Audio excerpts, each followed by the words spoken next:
it's much more meta than the last two talks you saw. Just like a slight background on who I am and what I'm up to.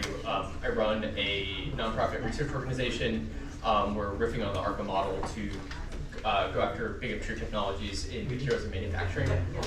We currently have like one program that is very directly related to molecular machines. If you want to know more about that, I will put you in touch with Chris Wintersinger, who is the brilliant mind behind it. I am just the schmuck who tries to raise the money.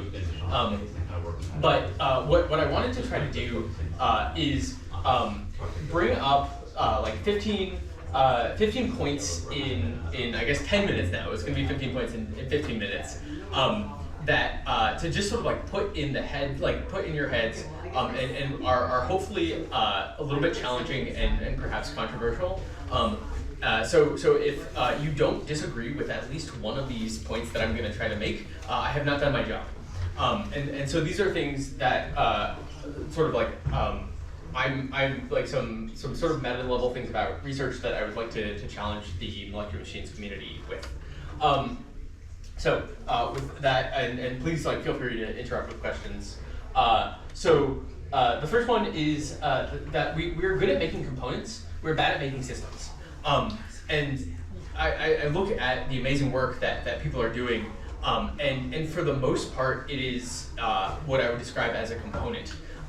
There's a lot of like ratchets and motors, but at the end of the day, like a useful like a gear or a ratchet on its own is not useful. You need to be assembling these into systems, and so I think that we could do much better.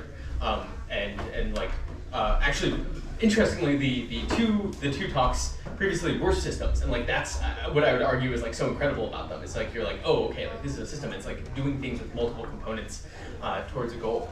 The next one is that I think that technical planning matters. In the world that we live in, I think especially here in Silicon Valley, there's an attitude of just like, you just gotta iterate, just gotta try it and find out. And I think that is important, but I think that we sort of lost this idea, especially when you're building systems, of sort of saying like, okay, like here's the hardest part, we need to do that first. And especially when you need to coordinate multiple people, which is often what you need to do in order to build systems. And similarly, research management matters. This can happen at like multiple levels of hierarchy, but I think that there's a common perception that you just kind of want to let everybody go pursue their own interests, and that is good for it's like good to let Einstein do that. But I think when you're really trying to build like targeted technology, especially across like more than one lab, management really matters. And I know it irks to be managed, but at the same time, it's really important. Engineering problems should not be framed as science problems. This is another thing that I see all the time, where sort of like the pressures of publishing and sort of like the way that you talk about research very often, you're always encouraged to like pose something as a science problem, where you're like, oh, I've discovered this mechanism. And it's like, no, you built a thing that does a thing. So I think that how we talk about it and how we frame things when we're building technology is very important. Vision is not enough. Another problem that I want to, like a complaint about this community is, we sort of, it's like there's this vision of like eventually we'll be able to make sure every atom, like have every atom in its place and be able to like synthesize things from the ground up. But we need like specifics on like how do we get there? Like what is the work that needs to be done? And I hear, and so I think that's really important. It's like specificity is lacking at some like meso level. This is perhaps this is the one that I thought might be very controversial, is that I see like the amount of money that's being spent on health, just like in the system more generally, like really does warp research, because like if you say that your thing can help with health, there's just a lot more money available, both from the government, from philanthropy, and from VCs as well. And then also, it sounds good. Like, who doesn't want to help with human health? But then ultimately, I just wonder what the I wonder what the counterfactuals are for that. And so that's just like a thing that I think it's important to be aware of. Another thing is that research ultimately creates public goods. I think that this is again my pushback on Silicon Valley, where we happen to be, is that I think that ultimately a lot of like you sort of like once you find the right place in design space, like that's a lot of work, but once you're there, it's very easy for people to come in and copy that. And I think just like understanding that that's the nature of research, it will inform how people go about things. Technology is people. I hear a lot of proposals that are like, well, somebody should do this. Here's an idea. But at the end of the day, like, especially with research, like when you're on the cutting edge of research, like there are probably like 1 or 2 people in the world who can execute on an idea. And you can't just like have an abstract idea, you need to like go and find the people. And then similarly, like when you think about like technology transfer or anything, like ultimately it comes down to like people moving organizations or somehow helping with the thing. And so it's like, I think thinking about technology abstract from people is a fallacy that we often fall into. Scalability matters in the sense that like while you definitely should do things that don't scale, I think it's what doesn't happen often enough is at the beginning of a project or proposing to do something, doing the analysis to at least say like, here is like a hypothesis for a way that the cost could come down, or we would be able to do this at scale, because there are many things where someone shows an amazing proof of concept. And it's like, okay, great, like, all right, like, what do we do now? And it's like, well, it's like, I don't know, because we have no pathway towards scaling. And ultimately, if you want technology to be impactful in the world, it needs to like scale, and by that I mean just like build it en masse without it costing billions of dollars. Technology needs a serious concept of use, even if it's not yet useful. This is another thing I run into in this community, where when I say a serious context of use, it's like there needs to be like something that you're going for that someone cares about. And that doesn't need to necessarily be useful in the sense that like people care a lot about toys and games, but they take their fun things very seriously. But having that serious concept of use is important because it basically creates a forcing function on what you're making. So if I can put it back to Sean and Brett's work, like that's an amazing example, because if Brett were just making that system, just to like make a DNA manipulation system, there like an infinite space of design choices that he could be making. But because there's a serious concept of use of like using it for a research tool that provides a forcing function on like what to build. And then great research requires being slightly irresponsible. And this is it's a little bit trite, but I think it's the sort of thing where like both to people outside of the community and within the community, there's like this demand to justify what you're working on. And that's good, and you should try to do that. But at some point, like if you could justify like every single piece of a research project, it wouldn't be research. And so I think like sort of embracing that is very important.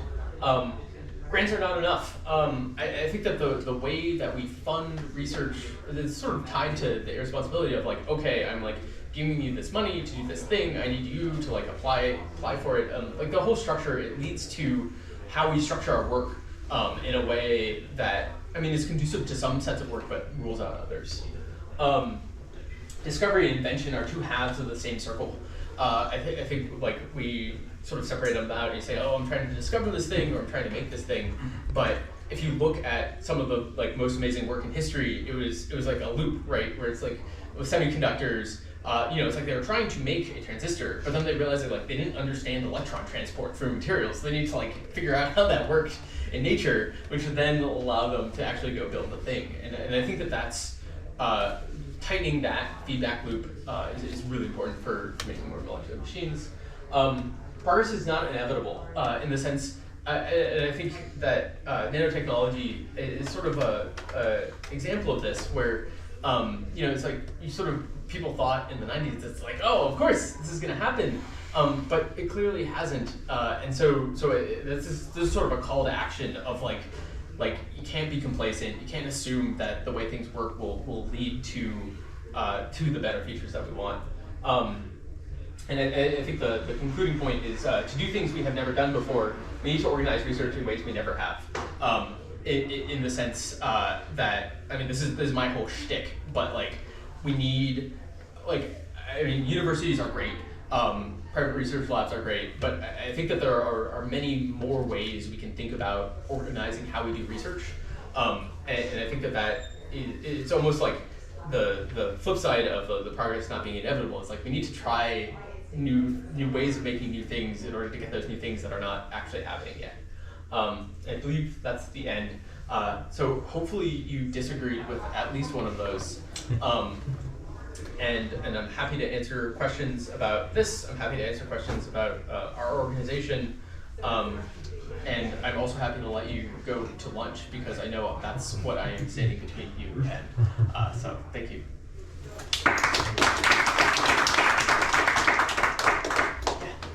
You made beautiful points, and I interestingly agree with all of them. Sorry.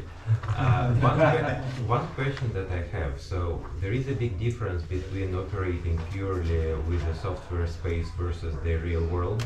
Yeah. So once you write the code and post it on GitHub, everyone who is willing to spend some amount of time to understand what goes on would be able to use it. So that's what made the ML community develop exponentially for the last 10 years. When you deal with real-world devices, this is no longer the case. And I agree with your point about the management, but I don't think that, for example, someone who is a PI in American university and PI in China will ever have a common management. Yeah. Oh, I'm just certainly not advocating for like global my point is that what are your thoughts about achieving close integration in the material world? So rather than having the perfect connection in the software and zero to very little connection in the real world. Yeah. Well, I mean, so that is actually one place where I think like research management matters in the sense of like coordinating people. I think that we sort of over rely on sort of self-organization. And this is maybe another controversial thing where it's like I think that it's almost like you need someone saying like, okay, like here's a small group of people, like you all need to be talking to each other, making sure that happens, because I think naturally everybody's working on their own thing. And so yeah, like that it's work. It's a lot more work to do that communication. You can't just post something on GitHub. You need people like constantly going to each other's labs and being like, oh, what are you doing? And that's expensive and hard. And what are your thoughts about enabling and incentivizing this type of process?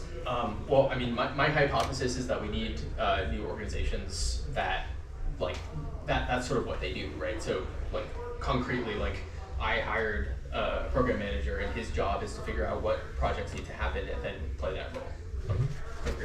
Yeah. Yeah, I had a super related question. Basically, I wanted to use one of your points against you. Yeah, please. That vision is not enough, and I kind of agree with this vision, but I mean, to make it practice, it requires like drastic change of how we organize the world. So what's your concrete plan to make some of this happening? Yeah, I mean, like concretely, I run a research organization, and we're sort of riffing on the ARPA model. So we have program managers, and the program manager's job is to do the research planning, go and then do the research management. And so like basically figure out like, okay, like here is a systems architecture, here is how we think this can be done. Let me go find the technologies people, like go find the people who are like able and willing to execute on this, make sure that they're coordinating with each other, and like give them, like spend the money to make sure that coordination happens. So yeah, that's concretely. Yeah.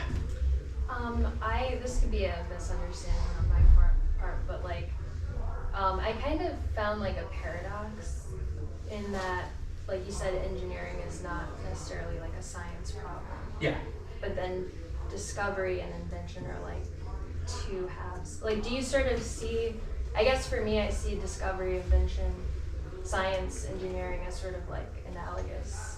They're very analogous. So I think that one, there are paradoxes in research. So like that it definitely could be one. I don't think that's a paradox because I see discovery and invention as separate activities, but that they are separate activities that feed into each other. So it's like you discover something that is necessary in order to invent a thing, which then enables you to discover a thing. But that they are like different mindsets. I would point you to, like, Eric Drexler actually has a great graph, sort of visual image where like it shows like discovering is like kind of going up a ladder of abstraction where you're discovering like more and more general rules about how nature works, and then engineering is going like more and more specific towards like a thing that does a thing. But then they. Yeah, I guess I meant like engineering is analogous to invention, discovery is analogous. Yes, yeah, 100%. But then like engineering is kind of almost like a science problem because discovery and invention are very strongly correlated. Yes, but like they're different mindsets. So it's like you do engineering in order to invent, and you do science in order to discover, and they are analogous, but like you need to know which one you're doing at a given time. Is what I would argue, but I might be wrong. Cool. If there aren't any other questions, Yeah, I think it's like lunchtime, a right? little biased. It's lunchtime. Yeah.